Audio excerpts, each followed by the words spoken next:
अस्सलाम वालेकुम। 1-2 minute wait कर लेते हैं ताकि स्टूडेंट्स कनेक्ट हो जाए, फिर स्टार्ट करते हैं।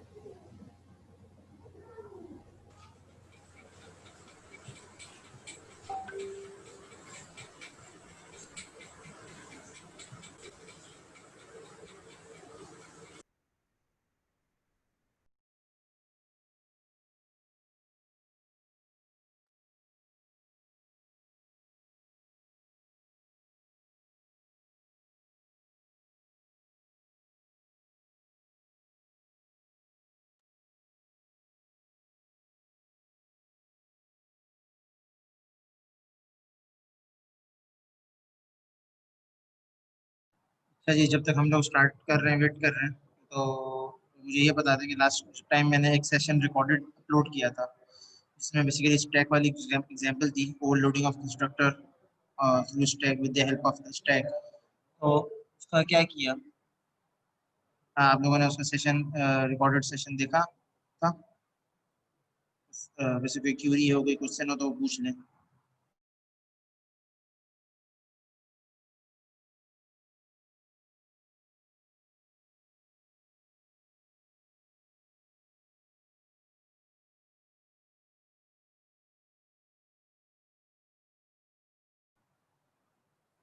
रिकॉर्डेड सेशन किसी ने देखा था? ये तो बता दें।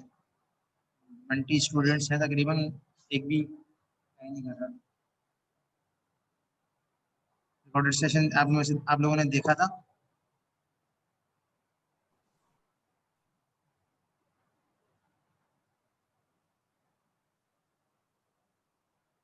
तो एक हफ्ते लाइट गई हुई थी भाई। मैं रिकॉर्डेड सेक्शन कौन सी की बात कर रहा हूँ?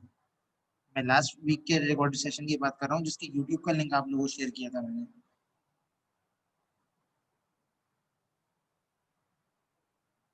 अभी हो ना मूवी। मैं ये बोल रहा हूँ, मैं अभी का नहीं पूछ रहा, मैं ये बोल रहा हूँ मैंने रिकॉर्डेड सेशन लास्ट वीक की जो क्लास हुई थी हमारी, वो उसका पूछ रहा हूँ। हाँ, वो देखा था ना, बस मैं ये पूछ रहा हूँ। मैं देख भी लेता हूँ। मेरे ख्याल से सबने नहीं देखा है, क्योंकि मैंने जो लास्ट उसका वो देखा था स्टेटस, तो उसमें इतने सारे स्टूडेंट्स का नहीं आ रहा था। एक मिनट देखता हूँ।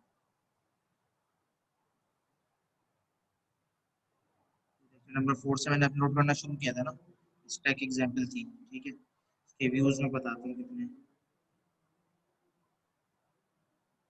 इसके व्यूज आ रहे हैं 6। मेरे पास 40 स्टूडेंट्स हैं। 40 में से खाली खाली 6 स्टूडेंट्स ने देखा, उसमें से शायद एक व्यूअर मैं ही हूँ जो मैंने अभी चलाया है।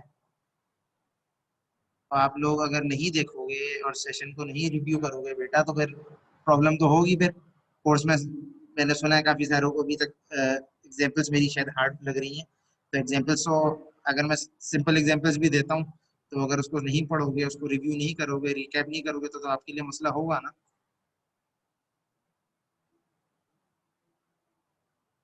तो देखो, इसका आसान तरीका ये है कि देखो, असाइनमेंट्स तो आपको थ्रू आउट मिलते रहेंगे।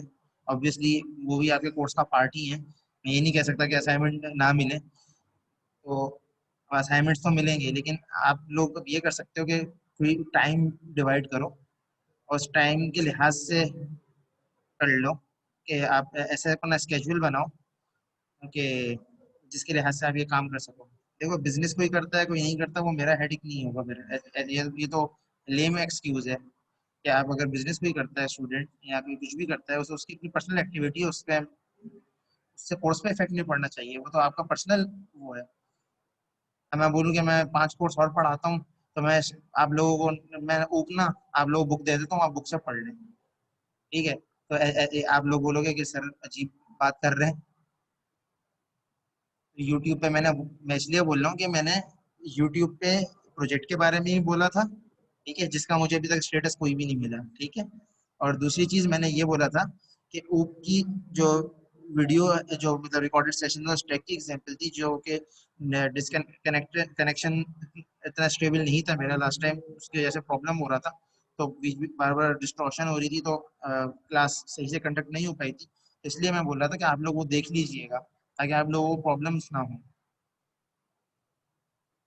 मैं इस पे क्या कह सकता हूँ, खैर मैं यही कर सकता हूँ, मैं कंटिन्यू कर लेता हूँ क्योंकि मैं इसी को रिकैप करते हुए चलना चाहता था। अब आप लोगों में से किसी ने, आधे बच्चों ने नहीं देखी हुई, मैं उसका रिकैप इस चीज़ का मैं क्या कर पाऊँ।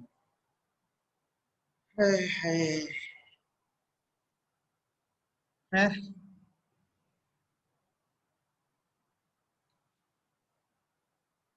प्रेजेंटेशन का मैंने ये बोला था कि आप जो इस सेमेस्टर का प्रोजेक्ट बनाओगे ऑब्जेक्ट ओरिएंटेड के लिए, उसके लिए आप बेसिकली अपना टॉपिक फाइनलाइज कर लें। कोई Windows application, Windows form application पे काम करना चाहता है ओन से, वो विंडोज फॉर्म एप्लीकेशन पे काम कर ले। कोई कोई एक छोटा मोटा कोई गेम बनाना चाहता है, उसमें ऑब्जेक्ट ओरिएंटेड के प्रिंसिपल्स को अप्लाई करना चाहता है, तो वो काम कर ले।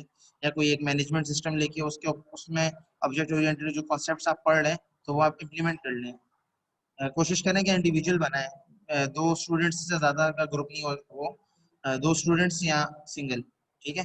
क्योंकि सिंगल होने का ये फायदा है कि आप लोग कुछ चीज़ें आसानी से वो आ जाएंगी। टॉपिक तो फाइनलाइज करो, फिर उसके लिहाज से मैं गाइड करूंगा उन्हीं। तो टॉपिक एक सोचो, जैसा वो अलियान ने बोला कि स्नेक गेम, तो स्नेक गेम अगर बनाना चाहते हैं बिल्कुल, लेकिन ऑब्जेक्ट ओरिएंटेड के प्रिंसिपल्स उसमें नजर आए कि ऑब्जेक्ट ओरिएंटेड में ऑब्जेक्ट्स उसके बन रहे हो, उसके तरीके से उसका आप ओवरलोडिंग ओवर राइडिंग के जो प्रिंसिपल्स हम पढ़ रहे हैं वो यूज हो रहे हो। ओवरलोडिंग पढ़ा, ओवर राइडिंग हम लोग इंशाल्लाह पढ़ेंगे नेक्स्ट फ्यूचर, एक दो वीक बाद। इस तरीके से बाकी चीजें उनको वो यूटिलाइज कर रहा हो, ठीक है। तो इस चीज को थोड़ा सा देखो, या मैनेजमेंट सिस्टम हो सकता है, ऑफिस मैनेजमेंट सिस्टम हो सकता है, इस टाइप का कोई सिस्टम हो सकता है, उसमें आप ऑब्जेक्ट ओरिएंटेड के प्रिंसिपल्स को अप्लाई करके दिखा दो, ठीक है। तो फाइलिंग बेशक सर यूज कर लो, मतलब टेक्स्ट फाइल यूज कर लो, उससे रीड और राइट कर लो, और उससे ये सारा काम करके देखो। और जो स्टूडेंट होगा, सारे स्टूडेंट एक एक करके प्रेजेंटेशन देंगे, जो भी ग्रुप होगा। जैसे आज मैं अपनी स्क्रीन शेयर करके आप लोगों को दिखा रहा हूँ और डेमोज दिखा रहा होता हूँ, और साथ साथ हम चीजें समझ रहे होते हैं, इसी तरीके से आप लोग भी सिमिलर यही काम कर रहे हो, ठीक है। तो सर आपका जो प्रोजेक्ट होगा वो इसी तरीके से उसकी प्रेजेंटेशन होगी कि आप लोग उसमें कर रहे होगे। माइक्रोसॉफ्ट एक्सेस यूज कर सकते हो, लेकिन उसमें ऑब्जेक्ट एज अ डेटाबेस या बैक के लिए यूज कर सकते हो। फ्रंट जो उसका, उस पर आप ऑब्जेक्ट ओरिएंटेड यूज करो, ठीक है।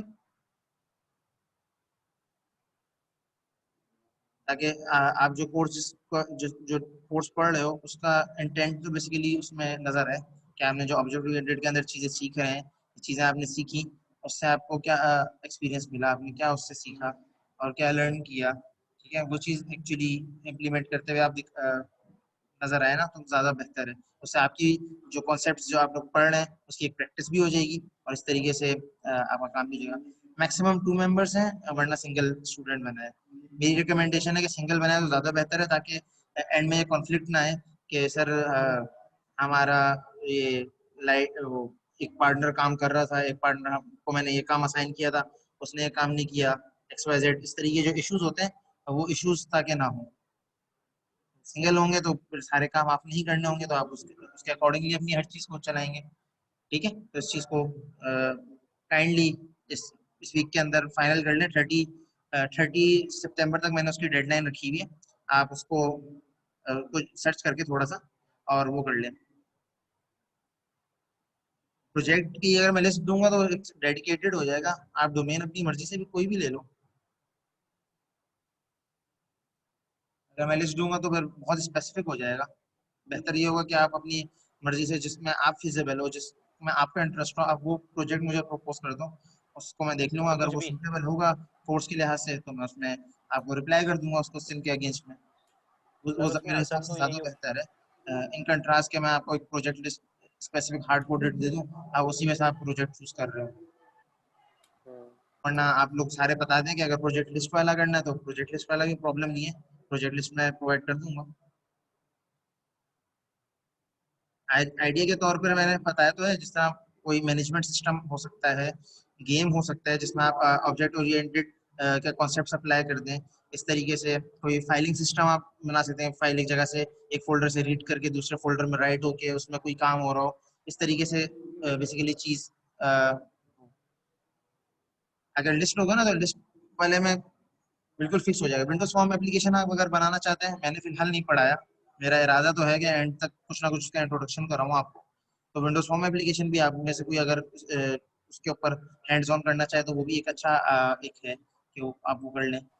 उसके ऊपर हैंड्स ऑन कर लें, उसके ऊपर कोई प्रोजेक्ट बना लें, वो भी अच्छी चीज़ है। ठीक है, तो इस चीज़ को काइंडली इस वीक में फाइनलाइज कर लें, ताकि आप लोगों के लिए मैनेजमेंट आसान हो, क्योंकि एंड में फिर आप लोगों के ऊपर लोड आ जाएगा, फिर आप लोग ही परेशान हो रहे होंगे। हाँ मैम पढ़ा रही है ना विंडोज फॉर्म एप्लीकेशन, तो अच्छी बात है, तो फॉर्म एप्लीकेशन को वहाँ पे यूज कर लो। ठीक है, मैं तो यहाँ पे कॉन्सेप्ट के लिए टेक्स्ट वो कंसोल एप्लीकेशन ही ज़्यादा तो यूज कर रहा होता हूँ, क्योंकि मैं यहाँ तक ज़्यादा कॉन्सेप्ट ही दे रहा होता हूँ। ठीक है, क्लासेस तो ऑब्जेक्ट ओरिएंटेड है, तो क्लासेस तो ऑब्वियसली यूज होंगी, कैसी इसके बगैर कैसे हो सकता है शामिल, क्लासेस के बगैर तो काम होगा नहीं। इनहेरिटेंस, एनकैप्सुलेशन, आपकी मर्जी, आप पिलर्स जो जिस पिलर पे आपको काम करने की जरूरत है वो आप कर लें। नहीं ग्रुप 2 बंदों से ज्यादा का नहीं होगा, बस 2 बंदे मैक्सिमम। हाँ मैं पिलर्स, अच्छा पिलर्स आपने लिखा असल में ऐसे था, एक कोड में ऊप की 4 क्लासेस यूज कर सकते हैं, तो क्लासेस का मतलब पिलर्स होता है, पिलर्स अलग है, वो क्लास का कॉन्सेप्ट ऑब्जेक्ट ओरिएंटेड के सेल्स में अलग हो जाता है, इसलिए मैंने उस चीज़ को पॉइंट आउट किया। ठीक है, इस चीज़ को फाइनलाइज कर लें, तो फिर नेक्स्ट वीक इंशाल्लाह स्टार्ट करते हैं, आप लोग इसके ऊपर स्टार्ट करें, फिर आगे काम करते हैं।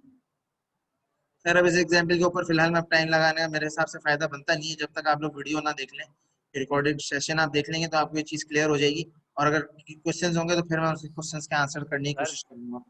ठीक सर है, रिकॉर्डिंग का एक मसला है कि सारे लेक्चर एक्सपायर हो चुके हैं विद इन अ वीक, तो सर अब विद इन अ कैसे वीक करें? वो इसलिए एक्सपायर हो चुके हैं कि मैंने जब वो शेयर करे थे ना, तो उसमें मैंने आप लोगों से अर्ज की थी, आप लोगों को याद हो या ना हो, कि एक वीक के अंदर उसको डाउनलोड कर ले काइंडली, क्योंकि मेरे पास स्पेस का कोई ऐसा मैकेनिज्म उस वक्त था नहीं।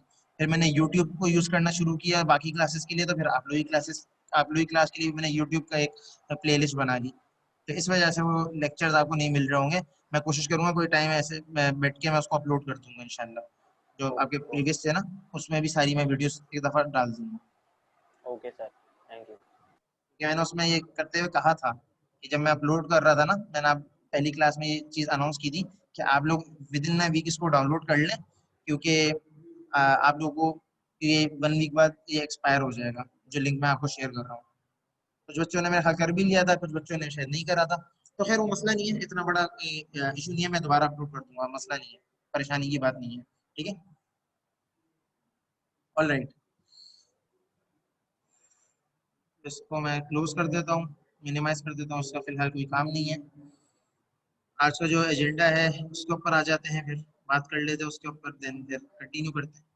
ठीक है, अच्छा जी, आज का जो काम है या आज हमारा जो बेसिकली टॉपिक है, जिस टॉपिक ऑफ कंसर्न या टॉपिक ऑफ कंसिडरेशन है जिसको हम पढ़ेंगे, ठीक है, डेट इज यूएमएल।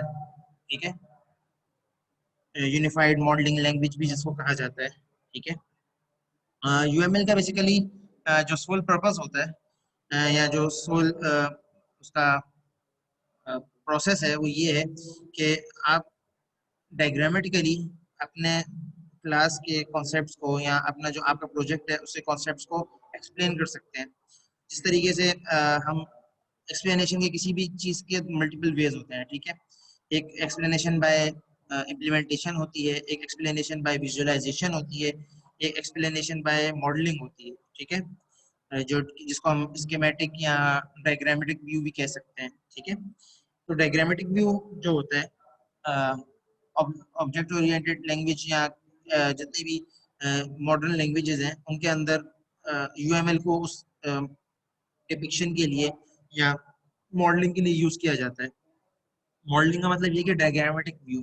ठीक है, कि आपको अगर एक चीज समझानी है, फॉर एग्जांपल एक बिहेवियर बताना है, तो आप इम्प्लीमेंटेशन के बजाय डायग्राम्स के थ्रू भी उस चीज को समझा सकते हैं। जैसे सॉफ्टवेयर हाउसेस में ये होता है नॉर्मली कि जब आप प्रोजेक्ट को स्टार्ट कर रहे होते हैं, जब आप प्लानिंग फेज में होते हैं, ये सबसे पहले हमेशा प्रोजेक्ट जब भी बनाते हैं हम लोग, जहाँ डेवलप कर रहे होते हैं, तब सबसे पहला जो फेज होता है वो प्लानिंग फेज होता है। ठीक है, तो प्लानिंग फेज के अंदर जो सॉफ्टवेयर टीम्स होती हैं या सॉफ्टवेयर इंजीनियर्स होते हैं जो उनका लीड होते हैं, वो सबसे पहला काम क्या करते हैं कि टीम के साथ उस प्रोजेक्ट के एक फ्लो को डिस्कस करते हैं।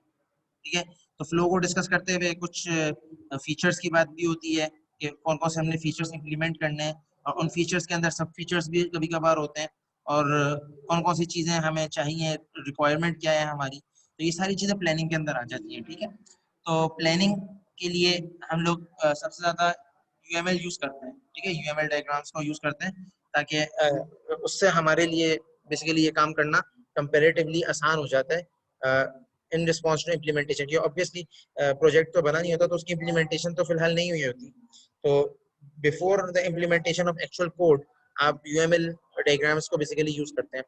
इसी वजह से इसको यहाँ पे इंट्रोड्यूस करने का जो मेरे इंटेंशन है इस पॉइंट के ऊपर कोर्स के, वो ये थी कि कुछ अब हमें आइडिया हो गया है कि क्लासेस क्या होती हैं, मेथड्स क्या होते हैं, कंस्ट्रक्टर क्या होता है, डिस्ट्रक्टर क्या होता है, इस तरीके से कुछ चीज़ों का हमें पता चल चुका है।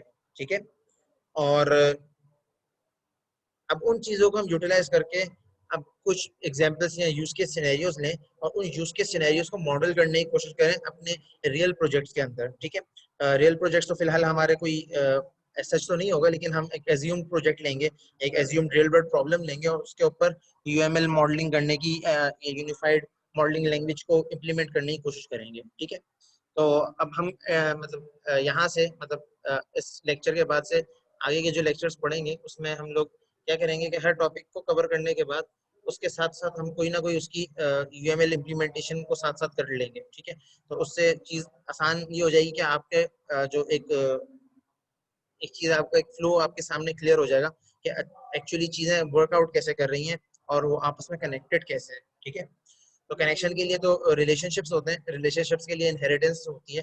इनहेरिटेंस हम लोग आज by the end of this lecture, today's lecture, कोशिश करेंगे इंट्रोड्यूस में करा दूं आप लोगों को। लेकिन उससे पहले की जितनी चीज़ हम कवर कर चुके हैं उन चीज़ों को अब यूज़ करके हम लोग एक यूएमएल क्लास डायग्राम बना के और उसके थ्रू काम करने की कोशिश करते हैं। बाय द वे इम्प्लीमेंटेशन के लिहाज से या यूएमएल ये बनाने के लिए आपके पास दोनों मेथड है, आप एक मैनुअली भी बना सकते हैं, दूसरा टूल के थ्रू भी बना सकते हैं। लेकिन टूल के थ्रू बनाने के लिए पहले आपको टूल के अंदर कोड लिखना पड़ता है। ठीक है, तो कोड आपको जो मिल जाए, मतलब कोड आप जब अपना जो कोड बेस है वो आपकी जब बन जाए, उस कोड बेस के बनने के बाद आप बेसिकली फिर उसकी यूएमएल बना सकते हैं। लेकिन क्योंकि यूएमएल का जो काम है एक्चुअली सोल पर्पस है वो मेजरली प्लानिंग फेज के अंदर ज्यादा होता है। ठीक है, जो जब हम कोई भी सॉफ्टवेयर बना रहे होते हैं उसके अंदर जो प्लानिंग का जो फेज होता है सबसे पहला, उसके अंदर ये चीज की जाती है। ठीक है,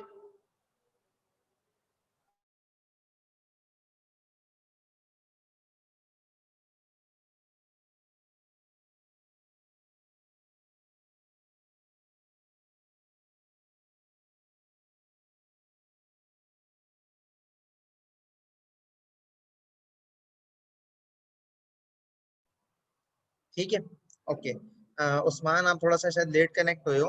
ठीक है, मैंने ये बोला था कि प्रोजेक्ट के लिए मैक्सिमम 2 पर्सन हो सकते हैं वरना सिंगल हो। ठीक है, और प्रोजेक्ट का टाइटल आप अपनी मर्जी से मतलब डोमेन चूज कर लो। इसमें आपके लिए फिजिबिलिटी है, अगर आप लोग सारे सब ज्यादातर बच्चों का यही कहना है कि आप हम हमारे एंड पे इस चीज़ को छोड़ दें। कुछ बच्चों का ये भी कहना है कि आप लिस्ट हमें दे दें तो उस लिस्ट से हम चूज कर लें। तो जितने स्टूडेंट्स खुद कर सकते हैं वो खुद कर लें, जो बचेंगे उनको फिर मैं लिस्ट भी प्रोवाइड कर दूंगा।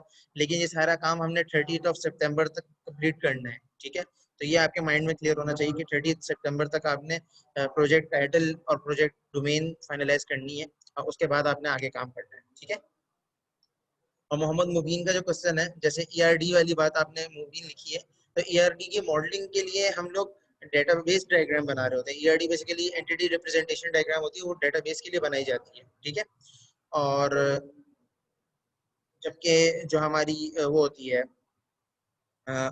ऑब्जेक्ट ओरिएंटेड होती है, उसके लिए क्लास डायग्राम का कॉन्सेप्ट अलग है। ठीक है, पीएफ वाला कोड को कन्वर्ट कर सकते हैं, बिल्कुल कर सकते हैं, लेकिन ऑब्जेक्ट ओरिएंटेड के प्रिंसिपल्स उसमें इम्प्लीमेंट हो और ऑब्जेक्ट ओरिएंटेड जो आप कॉन्सेप्ट पढ़ रहे हैं वो सारे इम्प्लीमेंट हो तो अच्छी बात है। तो आप बिल्कुल कर सकते हो, मुझे कोई प्रॉब्लम नहीं है। ठीक है, हाँ, सारे पिलर्स एक साथ नहीं हो सकते ऑब्वियसली, तो डिपेंड करता है ना प्रोजेक्ट के डोमेन के ऊपर, या कैसे क्या काम कर रहे हो। तो हो सकता है उसमें इनहेरिटेंस यूज हो रही हो खाली, लाजमी नहीं है उसमें इनहेरिटेंस भी यूज हो रही हो, पॉलीमॉर्फिज्म भी यूज हो रहा हो, एब्स्ट्रक्शन भी यूज हो रही हो। तो आपके ऊपर है ये, इस चीज का फ्री है, ऑब्वियसली ये फ्री हैंड है आपके ऊपर। इसके ऊपर ये नहीं है कि आप मुझे चारों प्रिंसिपल्स ही अप्लाई करके देखो, या हार्ड एंड फास्ट कोई रूल नहीं है। ठीक है, तो इसके लिए फिलहाल कंफ्यूज होने की जरूरत नहीं है। चल है जी, डेटाबेस आप बना लें तो मर्जी है, यूज कर लें।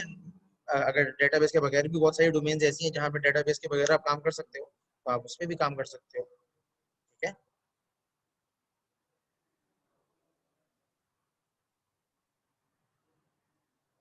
है, इस चीज को मैं पहले एक दफा ड्रॉ कर लूँ।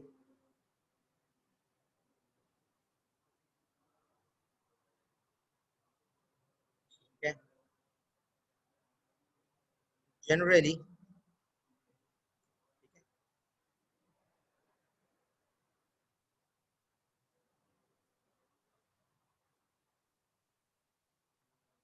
क्लास नेम एक तो एट टॉप एंड आपको बेसिकली होता है। ठीक है, और सबसे पहले ऊपर जो हमेशा आप जब क्लास डायग्राम देखोगे भी, अभी हम बना के देखेंगे भी प्रोजेक्ट की। ठीक है, तो उसके अंदर आप सिंपली क्लास नेम बेसिकली सबसे पहले ऊपर होता है टॉप पे।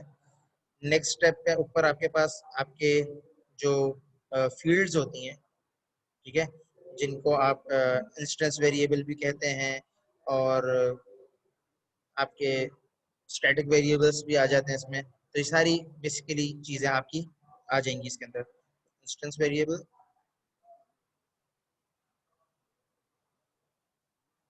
और इंस्टेंस वेरिएबल के अलावा आपके स्टैटिक वेरिएबल्स।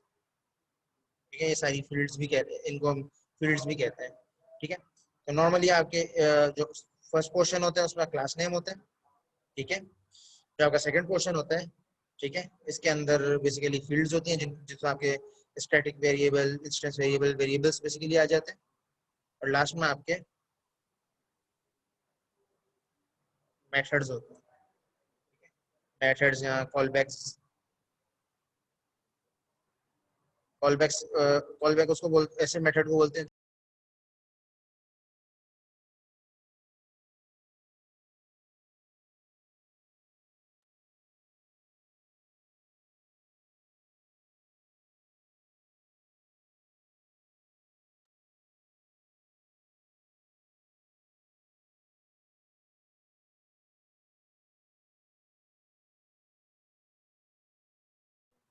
डिस्कनेक्ट हो गया था, मैं जल्दी से दोबारा उसको बना लेता हूँ, फिर मैं उसको री एक्सप्लेन कर देता हूँ एक दफा।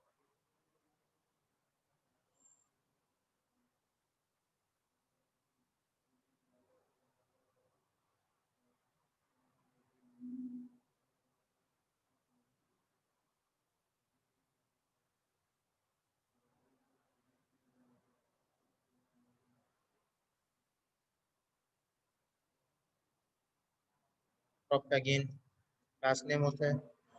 सेकंड में हमारी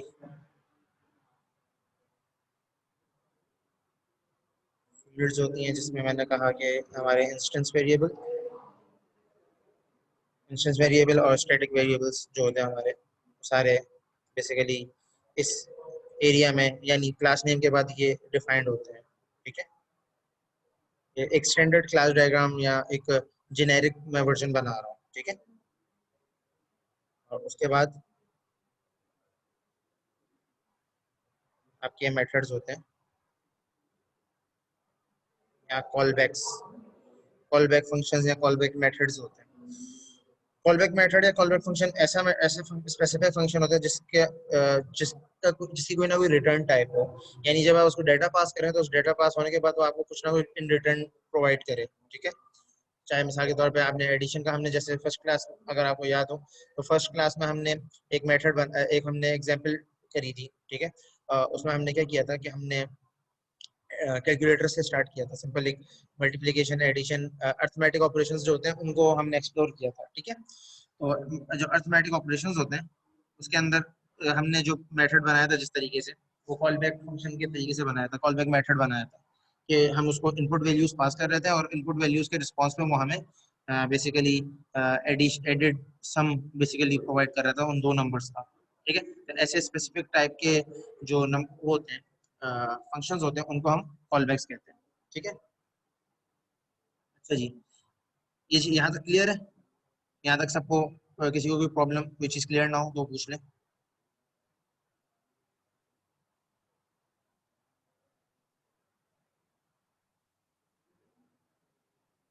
यहाँ तक सब चीज़ें क्लियर है? अ, ऐसा क्या रिपीट कर दूं, स्पेसिफिक है या पूरा? इन शॉर्ट ये है कि अगर आप जेनेरिक एक अगर आप क्लास डायग्राम देखेंगे इन टॉप फ्रॉम टॉप, तो उसमें सबसे पहले आपका क्लास नेम होगा, उसके बाद आपकी फील्ड्स होती हैं। फील्ड्स का मतलब क्या, जिसमें आप फील्ड्स का मतलब आपके इंस्टेंस वेरिएबल, स्टैटिक वेरिएबल्स, जितने भी टाइप के वेरिएबल्स हैं वो आते हैं, ठीक है। उसके बाद आपके मेथड्स या कॉल बैक्स होती हैं। मेथड्स जो स्टैंडर्ड एक आपका मेथड होता है वॉइड का, ठीक है। और कॉल बैक मेथड ऐसे स्पेसिफिक मेथड होते हैं, स्पेसिफिक टाइप ऑफ मेथड होती है जो कि जिसका कोई ना कोई रिटर्न टाइप हो, ठीक है। मिसाल के तौर पे हमने जो फर्स्ट एग्जांपल जब हमने करी थी, जो हमारी फर्स्ट क्लास थी ऑब्जेक्ट ओरिएंटेड की, उसमें हमने एडिशन के एग्जांपल से स्टार्ट किया था, एडिशन सब्ट्रैक्शन मल्टीप्लिकेशन डिवीजन, ठीक है। तो मैंने एडिशन करके दिखाया था, बाकी मल्टीप्लिकेशन एंड डिवीजन और सब्ट्रैक्शन आप लोगों ने करके मुझे एज अ एक्टिविटी दिया था। तो उन मेथड्स की बेसिक वो जो मैंने मेथड बनाया था, जो आपको एग्जांपल दी थी, वो कॉल बैक था एक तरीके का, कि हम उसको दो नंबर्स बेसिकली पास कर रहे थे और वो इन रिटर्न हमें उन दो नंबर्स का सम रिटर्न कर रहा था। तो वो एक तरीके से कॉल बैक था कि जब हम उसको कॉल कर रहे थे, जब हम उसको रिक्वेस्ट सेंड कर रहे थे, उसका रिस्पॉन्स हमें कुछ मिल रहा था। तो ऐसा मेथड जिसको जब रिक्वेस्ट सेंड कीजिए उसको कोई ना कोई रिस्पॉन्स हो, तो ऐसे मेथड को कॉल बैक कहा जाता है, ठीक है। अगर किसी का नोड जेएस या वेब डेवलपमेंट से थोड़ा सा भी अगर वास्ता हो, तो उसने कॉलबैक मेथड्स को देखा भी होगा, इम्प्लीमेंट भी किया होगा, क्योंकि नोड जेएस जो है वो कम्प्लीटली कॉलबैक्स के ऊपर ही काम करती है। आप बेसिकली एक फंक्शन कॉल, एक रिक्वेस्ट भेजते हैं, रिक्वेस्ट से आपको रिस्पॉन्स मिलता है, इस तरीके से आप काम कर होते हैं।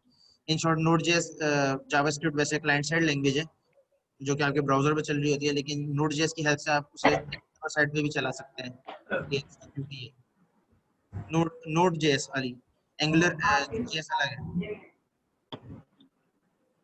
ठीक है। यहाँ तक क्लियर है सबको?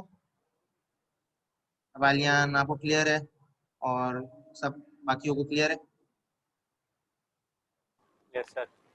ओवैस ओवैस को क्लियर है? ओवैस को स्टार्टिंग में क्यूरी होती थी, वो पूछता नहीं है, तो क्लियर है?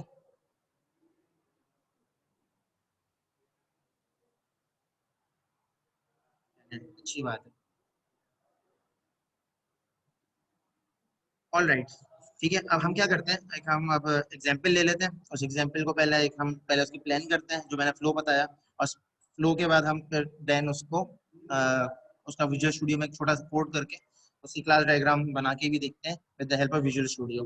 फिर आप लोग भी ये काम करेंगे, तो पहले मैं एक दफा करके दिखा देता हूँ, फिर आप लोग इस चीज को कर लें, ठीक है। लेट से एक मैं क्लास इम्प्लीमेंट करना चाहता हूँ, ठीक है, जो कि अगेन कैलकुलेटर की क्लास इंप्लीमेंट करना चाहता हूँ मिसाल के तौर पे, ठीक है। तो उस क्लास को इंप्लीमेंट करने के लिए मुझे पहले सबसे पहले एक क्लास नेम चाहिए होगा, ठीक है। तो क्लास नेम मैंने फॉर एग्जांपल लिख दिया कैलकुलेटर। उसके अंदर मुझे रिक्वायर्ड जो वेरिएबल्स हैं, जो मुझे एक्सपेक्टेड है, जो चाहिए होंगे, वो दो वेरिएबल्स हैं, ठीक है। Integer a, integer B. अभी मैं खाली एडिशन या कैलकुलेटर तक की बात कर रहा हूँ, सब्ट्रैक्शन मल्टीप्लिकेशन डिवीजन के केस को मैं फिलहाल नहीं देख रहा। सिंपल कैलकुलेटर इसको एडिशन बोल देते हैं, एडिशन क्लास बोल देते हैं, कैलकुलेटर के लिए फिर अप्रोप्रिएट नेम नहीं होगा, एडिशन, ठीक है। उसमें हमें क्या चाहिए होंगे, दो variable, integer a, integer B, ठीक है। उसमें एक मेथड क्या होगा, एक हमारा एडिशन का मेथड होगा, ठीक है। और मेथड के लिए ये होगा, और इसको हम दो आर्ग्यूमेंट्स पास करेंगे या दो पैरामीटर्स पास करेंगे, और इसके अलावा आपका मेन मेथड होगा जो कि सिंपल आपका जो रिजल्ट आ रहा होगा उसको प्रिंट कर रहा होगा, ठीक है। तो सिंपल एक बिल्कुल बेसिक सिंपल क्लास ली है एडिशन की हमने, ठीक है। जिसका काम क्या है कि दो नंबर्स ले और उसको ऐड करके हमें इन रिस्पॉन्स भेज दे, ठीक है। यहाँ तक क्लियर है? या तो कोई प्रॉब्लम? यहाँ तक क्लियर है सबको? क्या क्लियर नहीं है? पहले नो बोला फिर यस बोला, ओके ठीक है। तो अब इसको हम लोग इम्प्लीमेंट करते हैं विजुअल स्टूडियो में, ठीक है। हम एक नया प्रोजेक्ट बना लेते हैं,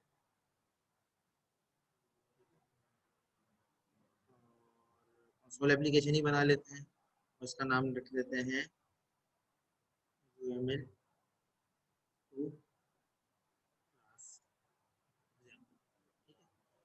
कोड आप लोगों से मुझे शेयर करना था, अभी तक मैं माजरत चाहता हूँ, मैं अभी तक शेयर कर नहीं सका। मैं इंशाल्लाह शेयर करता हूँ, कर दूंगा इंशाल्लाह 1-2 दिन में। ठीक है, इस क्लास का नाम मैं प्रोग्राम की जगह एडिशन कर देता हूँ। ठीक है, ये मुझे एरर दे रहा है।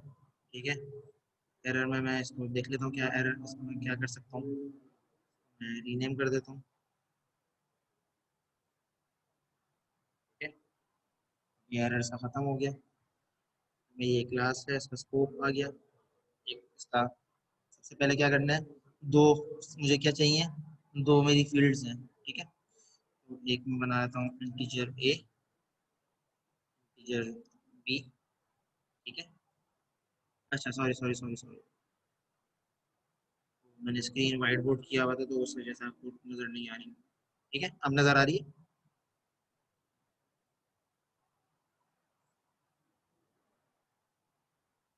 नजर आ रही है। ठीक है, तो एक सिंपल क्लास बना ली। ठीक है, एडिशन की, उसके अंदर दो फील्ड्स ले ली, दो वेरिएबल्स ले लिए कह लें आप। ठीक है, इंटीजर। अब एक हम मेथड बना लेते हैं। कौन सा बनाने की जरूरत है हमें, वाइट बोर्ड ओपन नहीं होगा, वाइट बोर्ड के लिए फिर स्विच करना पड़ेगा उसको। मैं बना लेता हूँ एक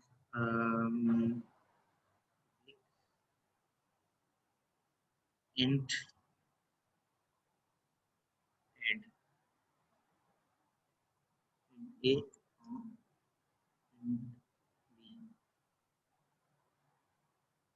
स्कोप।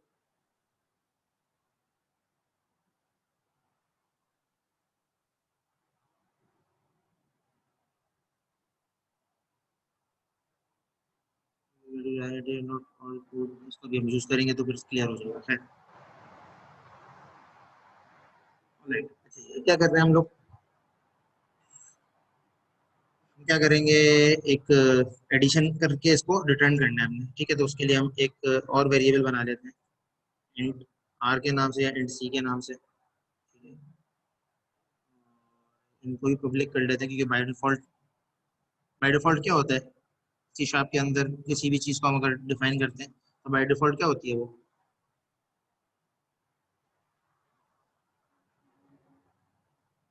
प्राइवेट। शाबाश, ठीक, बिल्कुल ठीक। ठीक है, तो मैं इसलिए इनको पब्लिक कर रहा हूँ।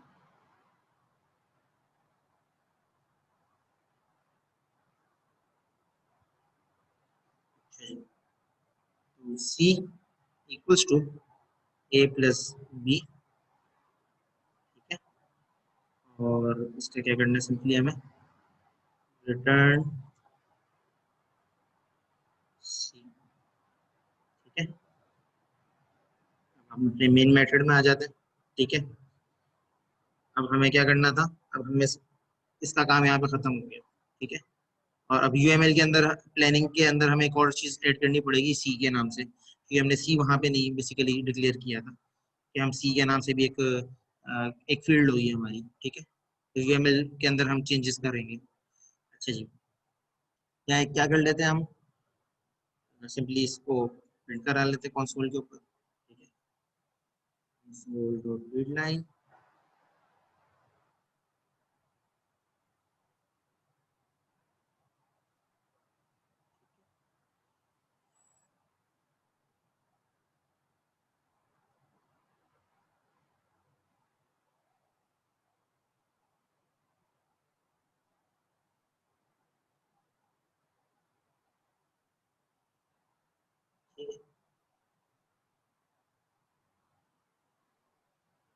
अब एक मुझे एरर ये कहीं पे दे रहा है, an object reference is required for non-static fields method or properties।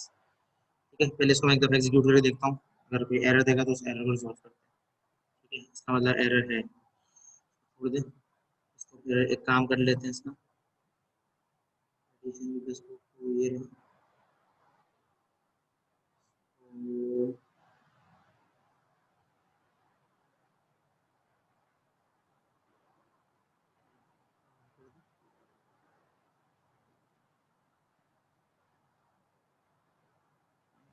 तो ऑब्जेक्ट रेफरेंस मांग रहे हैं, इसको हम ऑब्जेक्ट बना लेता हूँ।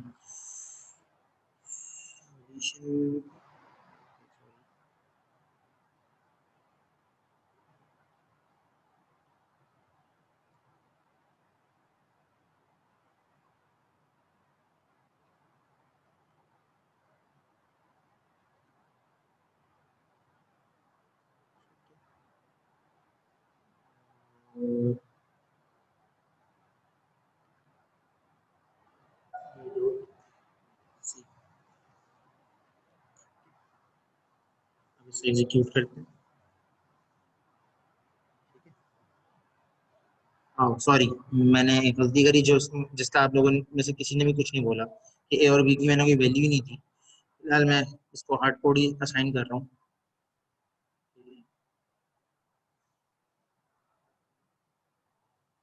बिल्कुल, तो ये पहले आप में से किसी ने भी नहीं बोला। ठीक है, A plus B equals to C. ठीक है, ये 5 है, ये 5 है, तो A plus C C.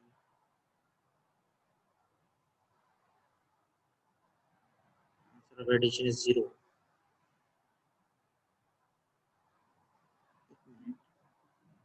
Late me see addition dot C के अंदर ए प्लस बी आ रहा है। ये प्रॉब्लम क्यों कर रहा है? Let me check। इसको पास हो गया, C is equal to 0। Sir method को कॉल नहीं करवाया हुआ, हम्म, मेथड कॉल नहीं करवाया हुआ आपने। ओ सॉरी, मैंने मेथड ही कॉल नहीं किया।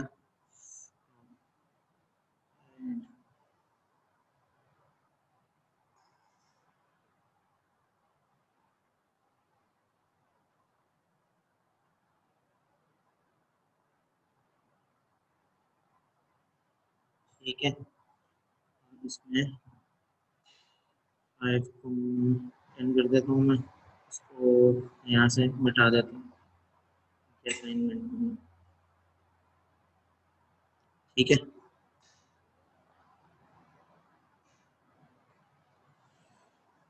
ऑलराइट। तो सिंपली हमने क्या किया, एक सिंपल सी क्लास बनाई है। ठीक है, कि उसमें 3 हमने इंटीजर्स ले लिए। ठीक है, और उस इंटीजर्स को लेने के बाद क्या किया, एक मेथड बना लिया उसका, जिसमें वो एडिशन कर रहा है, basically 2 number as a parameter ले रहा है और उनका सम करके वो बेसिकली रिटर्न कर रहा है। यहाँ पे हमने उसको कॉल कर लिया उस मेथड को। ठीक है, उसका एक ऑब्जेक्ट बनाया, ऑब्जेक्ट बना के हमने उसको कॉल कर लिया और उसमें हमने as a reference value pass कर दी। ठीक है, इसके बगैर भी वैसे इसको चलना चाहिए क्योंकि हम एक ही क्लास के अंदर है। ये पहले वार्निंग दे रहा था मुझे, जैसे मैंने ऑब्जेक्ट बनाया था। एरर नॉन स्टैटिक फील्ड की वजह से वो ऑब्जेक्ट का रेफरेंस मांग ही रहे। ठीक है, ठीक है। अच्छा, एक तो ये तरीका है जो हमने मैन्युअली किया। ठीक है, जैसे अभी मैंने करके दिखाया। ठीक है, एक दूसरा तरीका भी है यूएमएल बनाने का। ठीक है, मैं स्क्रीन दोबारा एक दफ़ा करता हूँ। सेशन एंड होने वाला है तो सेशन रिस्टार्ट करता हूँ, फिर मैं उसका आप लोगों को तरीका समझाता हूँ। ठीक है।